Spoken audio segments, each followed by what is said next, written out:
a decade ago, the enterprise shifted from monolithic applications to microservices, creating an explosion of complexity. The open source community's answer was Kubernetes, a standardized platform for the cloud designed to manage this new distributed environment.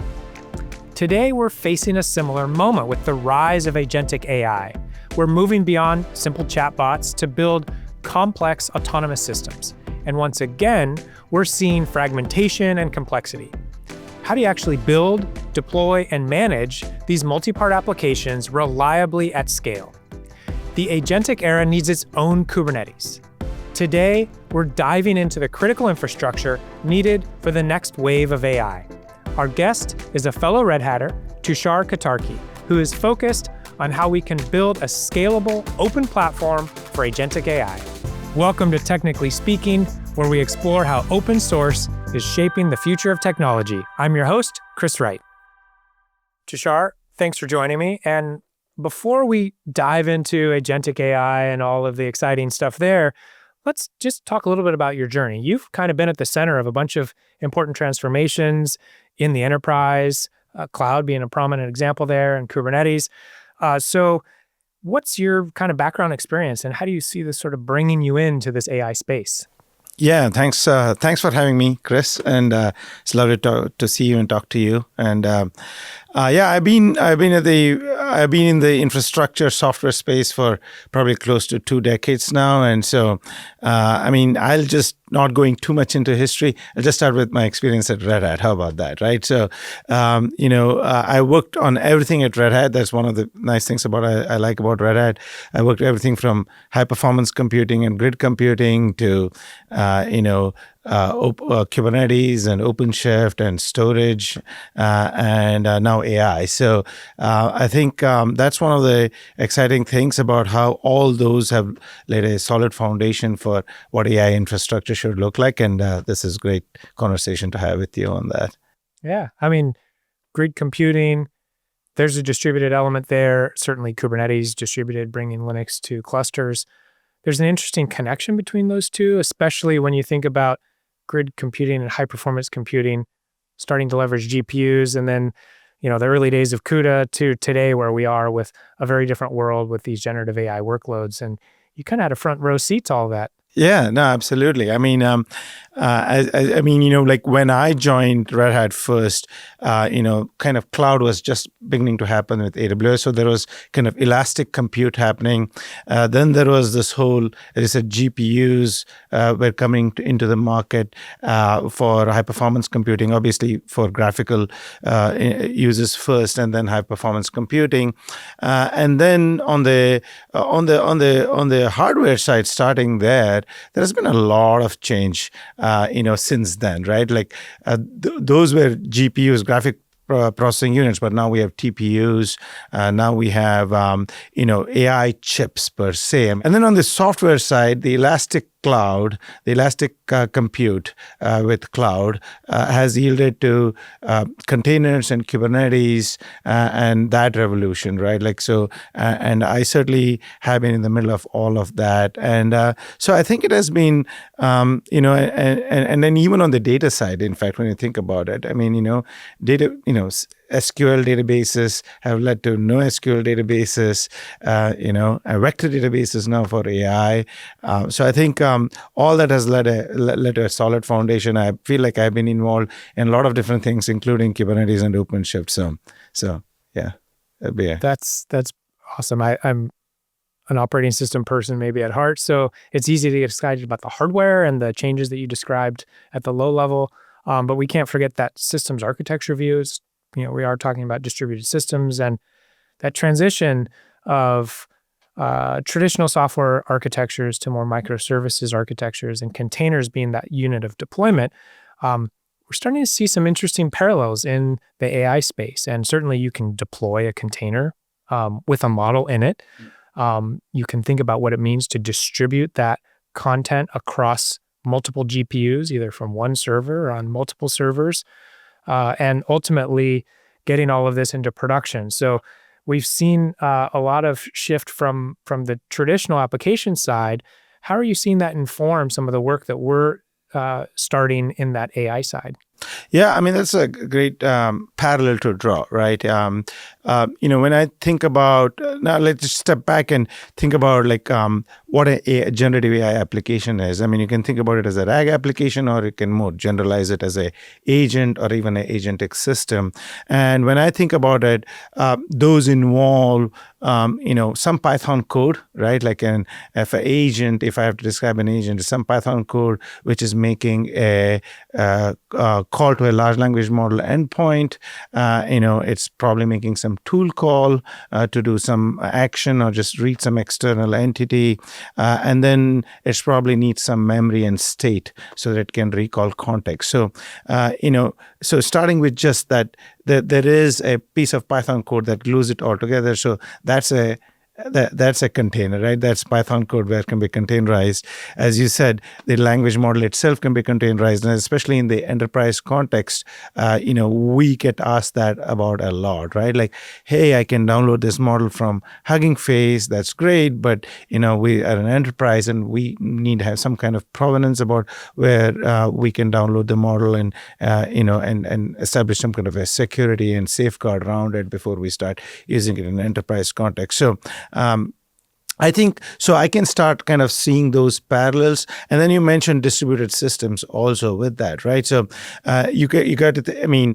Two things. One is the large language model itself. There could be many models. There could be very large models that don't fit into one GPU memory. So you have to think about how do you distribute these models across model weights across all these different GPUs. That's kind of one part of it, which has led to like things like LLMD, for example, which we can talk about later. But also, how do you scale the Python itself, the runtime itself? And that's where we have Kubernetes and pods and deployments and replicas and so on and so forth. So basically, an API and a simple application over an LLM. You started bringing agents into this picture, and describing an agent as an application essentially wrapped around a large language model. So not unlike a chatbot, but it's doing more. It's got a mission in life. It is connecting with the rest of the enterprise to bring in data, tool calling, query applications within the enterprise. This is where I think we're really starting to see the year of the agent. Probably next year will also be the year of the agent. Really, enterprises trying to make this useful for themselves. And what are some of the challenges that you see in that context of bringing, agents and models and enterprise context together? Yeah, that's a great question. So first of all, a few things. One is, let's just start with what an agent, as you just said, right? The most fundamental really is that generative AI is probabilistic, not deterministic. So I think that's one of the fundamental things to kind of grapple with, so to speak. The prompt that you might have said may not give you the same answer, although semantically it might be the same. Obviously, there could be hallucinations also, but even semantically it might be the same. But in the context of an application, even if it is semantically the same, you can't have a JSON output which is different, because if you're going to call a tool later on, you can't pass arbitrarily structured JSON output to that tool, right? So I think those things, just in terms of what makes language model and generative AI itself, has its own challenges. I think then beyond that, now you're talking about, as you said, there's a tool call involved here, right? Sometimes because the model itself doesn't know anything about certain context. And so for that context, either you provide that from a vector database or which happens in a RAG kind of application, or in the case of agents, that context might be provided by a database, which can be an MCP server or what have you, right? And then beyond that, then there is kind of the real enterprise setting, right? Like, everything from what is security? Like, what is access control? How do I provide fine-grained access control? How do I make sure that this tool call is not accessing parts of the enterprise that I do not want it to access? And how do I give it access to certain things only? Then beyond that, you have, how do I protect the agentic system from prompt injection attacks, jailbreaks, and so on, right? And then beyond that, from you got to deploy all this at scale. There are lots of models, lots of agents. How do I observe it? How do I make sure that I'm collecting the right metrics from an operator's point of view? How do I respond to audit questions? I love, you really gave a lot of things to think about there. And I love recognizing, just as we started with a simple monolithic application and it turned into more distributed applications, and there's many of them, there's no enterprise that's run by a single app, it's run by many. We start with something simple like a chatbot, maybe even a single agent. In the fullness of time, you see this very complex system. Many agents, many models, a lot of data sources, many tools to call, lifecycle managing and managing the dependencies across all of those things becomes this very complicated distributed system, which is where, we're so excited about what Kubernetes can bring to this world, having learned a lot from the application space. What are some of the core tools that you're most interested in the agentic AI space that I think help advance that picture and tame the complexity? Just from a frameworks point of view, and AI developers love using different tools because they have different capabilities and they're familiar with them, right? So they've developed them. I think one thing that you think about is, okay, you have developed these using different agent frameworks. What does deployment in a real production enterprise setting mean? So that's one, and that's kind of where I think what I am excited about really is Llama Stack, which is something that as a company, but also individually, we have talked about, the need for it as more of just like starting to draw that analogy with Kubernetes. What is Kubernetes? It's got that API and primitive substrate or layer for cloud native applications. Similarly, Llama Stack could be that, as an API layer for that. And then, so that's one part of it. So now what does that API provide for, right? Like, we talked earlier about what agent needs. It needs one or more model endpoints to call, and it needs one or more tools that it can call. It needs memory. It needs safety. It needs some kind of telemetry. Those are five I can think of the top of my head. And Llama Stack has those APIs and primitives to describe that. So, now beyond that, so there is also tool calling we mentioned, and that's where I think model context protocol from Anthropic, which kind of launched like earlier this year, has gotten so much traction because in the community, and there are so many thousands of MCP servers that people have written now, and so certainly that's a point of interest. MCP is definitely a big one, so that for to enable tool calling, so that and now we are talking about using MCP for almost so many different things, for calling SaaS applications, to calling databases, and also for taking action. I think MCP becomes a prominent central actor in this whole picture because it's a bridge between the model and the state that's captured in data sources, tools, applications within the enterprise, which, of course, the large language models weren't trained on all of that context. So we need to pull that context into the model in some way, shape, or form.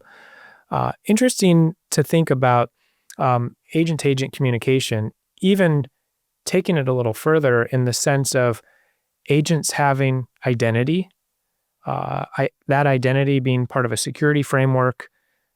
If an agent's working on my behalf, I'm delegating some kind of authority. If we have a service mesh in application world, do we have an agent mesh that is important to highlight in this context of agentic workflows. Right? How do I make sure that there is a person behind this, identity, right? Behind this agent identity, right? Otherwise I cannot really go and if something goes wrong, or if I have to respond to a compliance request, how do I make sure that I know who to call, a human being to call? So there is kind of that aspect to it. Then, so in terms of what we are doing really is that, obviously the MCP community also is taking it very seriously, and they are, there is new quote unquote RFCs, if you will, for lack of a better word, that they're working on how to manage identity in the context of MCP and MCP servers. And then, Red Hat also is joined those communities and participating in that. And the second part of it really is the agent-to-agent one that you talked about, which is really so in some ways, I think that some of the work that MCP is doing hopefully can translate to that, because in some ways, you could argue that calling a tool and calling an agent could kind of reuse the same constructs, same primitives, etc. But then whether you call a tool or whether you call another agent, because ultimately, as we said, we are exchanging context either from an external source or from a different agent. So that's kind of one way to think about it. And then, in a agentic system with many agents, there is this concept of agent mesh that you can imagine. Although I personally have not seen it yet, Chris, but I think that is something that I can see the natural evolution as to just how Istio and Service Mesh and all these came about in the world of containers and more than container microservices. And in the separation of concerns that naturally brings between the AI developer and their innovation and what they want to do versus the platform engineer and the operations person and what they want to do. So I think that really the platform is what that makes that happen. Observability, I think, is really important as systems get more and more complicated. We have to be able to look inside and understand what's happening. There's an audit and compliance aspect to that, and there's just a debuggable, how do you root cause an issue side of that. What are you seeing as the really important aspects of observability when you think about all these pieces, the MCP servers, the agent itself, the models? What are the key pieces? Yeah, I think from an observability point of view, a few things, right? One is, when I think about, the model input and output has to be both from a metrics or a time series point of view has to be observed, right? So that's kind of where we are. I'm now stepping back and thinking about where LLMD and others play a role here, right? What an enterprise building a agentic system needs access to a lot of different models, right? And so that's kind of where the model as a service and LLMD and those constructs come into play. But where there is kind of this gate API or a AI gateway layer where there is there is a need for observing token metrics,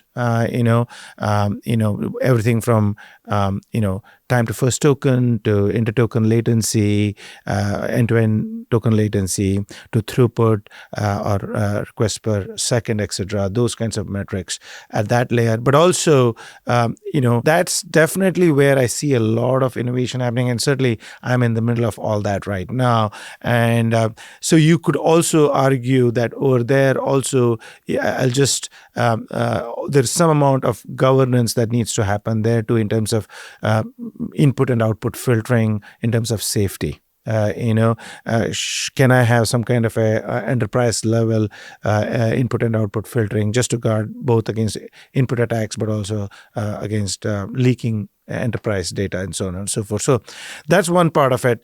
Then, the other one over there still is kind of how do I enforce quotas, like how do I do rate limiting, and then how do I enforce quotas at that token layer, and how do I assign costs, right? Like, so those are some aspects. Again, they build upon each other. So if you can think about metrics, logs, and traces are kind of the fundamental building blocks, both at the infrastructure, at the GPU and compute layer, but also at the API gateway layer, then the costs and other things are overlaid on top of that. So that's kind of one way to think about this. But in terms of observability, that's at the AI gateway layer. Then there's also the observability, because if I'm an operator, right, I want to see, my concern is about my whole entire distributed system, my whole entire Kubernetes cluster, how are my GPUs being utilized, what's the utilization on them, etc. So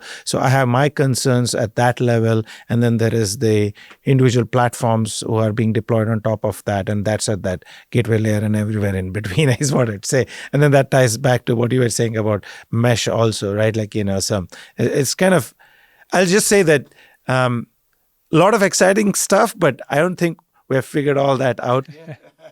All right, so you laid out a lot of the complexity there, a lot of different pieces, the MCP servers, the agents, the frameworks, the guardrails, all of these things. Almost feels a little overwhelming. I know in the beginning, we're thinking, how do you just get started and build an agent? In the fullness of time, we're thinking the enterprise is filled with agents, and agents are working together and really helping all of the people involved build a more effective, more impactful business. Feels like all of this comes together on a platform, and that's the binding glue that brings all the different tools and even simplifies the production deployments of all these pieces that you enumerated. How do you see the platform? What is the role of the platform in this context? Yeah, I mean, So to first of all, to deal with all this complexity, enterprises certainly had to start about that word exactly. How do I build what does the AI platform mean for me? Who are my consumers, right? And what are some of the services that I need to provide? What kind of hardware budget I have that I can play with? What kind of SLAs and SLOs do I need to, SLAs that I can promise and SLOs that I can execute on? So that's definitely, that kind of thinking, which we have done in some ways in the world of modern applications, microservices, by developing a DevSecOps platform, right? Like and an open hybrid platform is the thinking that really needs to come to AI to deal with the complexity that we talked about, right? And so to that end, what does a platform mean? A platform to me means that it provides all the essential AI services that the agentic system needs, right? We touched upon several of them earlier, but just to recount, how do I provide inferencing for various kinds of models? How do I provide memory, and context? How do I provide tool calling? Those are the essential three. And then beyond that, we talked about safety and guardrails. We talked about evaluation. We talked about telemetry, right? So that, I have. So how do I build that? Who are going to be my backend providers for that, right? So there is different vendors that are, again, very rapidly evolving and innovative, landscape out there. So I got to think about who are the vendors that I want to work with, who is my platform provider, and also you got to think about where do I want to run it on. One thing, especially in the context of AI, what is different. Well, it's not just the context of AI, but also the present kind of geopolitical situation is two things. One is the regulation that comes with AI itself, right? And the possibility of reputational harm and so on and so forth. So where can I run this? How much of my data can I really afford to, enterprise data, can I really afford to give it to a third party, both from a policy perspective, we talked about that earlier. But so what I'm saying really is, where do I run this platform? How much should I run inside my quote unquote private cloud or sovereign cloud or data center? How much should it be on a hyperscaler or a new cloud cloud, etc. Those are decisions that you have to make. And what is a platform, and what are the technologies that allows me to be flexible in that regard, right? Again, nothing is, the past 20 years has been really fast and furious, but this is AI is at a totally different layer. So how do I be adaptable and so that's the second part of this, is how do I build a platform? Where should I run it on? How do I have that flexibility? For example, one example that we could think about is, obviously NVIDIA is supreme. They make amazing chips and they have the software stacks to support it. But then, how do I, there could be different circumstances when I need to look at other vendors also, be it for cost reasons, or be it just availability reasons, or be it just because, of certain other geopolitical reasons that I could. So that kind of hybrid mentality, hybrid cloud mentality, which is something that Red Hat has been talking about for a very long time. So that's important. I think we covered it. I think those things, what's my platform? Where do I run it? What are my services that I'm going to provide? How do I scale it? How do I secure it? And, what are the providers and vendors that I'll use to bring the best of breed and provide choice to my... Yeah. I think what I heard in that description is the platform creates this layer of predictability, consistency. It allows you to choose models, all the frameworks, the possibilities of what you're going to deploy, infused with best practices around observability, guardrails, et cetera, that might be implemented at a platform level. Also, insulating you from the choice underneath, which could be the infrastructure, the location, the hardware, which might be the focus for the platform engineering team to really build the best efficient infrastructure to support the agentic workflows on that platform, is the point of consistency between those two fast-moving, innovative spaces, the models and the agents and the frameworks and the underlying hardware. And and the separation of concerns that naturally brings between the AI developer and their innovation and what they want to do versus the platform engineer and the operations person and what they want to do. So I think that really, the platform is what that makes that happen. Tushar, it's been really, really fun having you on. I especially love that analogy you've drawn to the platform, how we can bring choice and flexibility with consistency to really help get out of the challenges that we've seen with POC purgatory and transition into production. So appreciate all of your insights. Thank you for spending time with us today. Thank you, Chris. Appreciate it. Thanks for having me. The rapid evolution of agents and the AI world is driving a need for a standardized platform to help manage that chaos. And as we've discussed, that platform isn't about replacing the dozens of agent frameworks or models. It's about providing that common Kubernetes-like backbone that can manage all of them. By providing a common way to handle tool calling, memory, safety, and telemetry, we can allow developers to bring the frameworks they choose while giving operators the governance and observability they need. That's the essential bridge from demos and experiments to bringing AI into production at scale. Thanks for listening. Can't wait to see what we discuss next on Technically Speaking.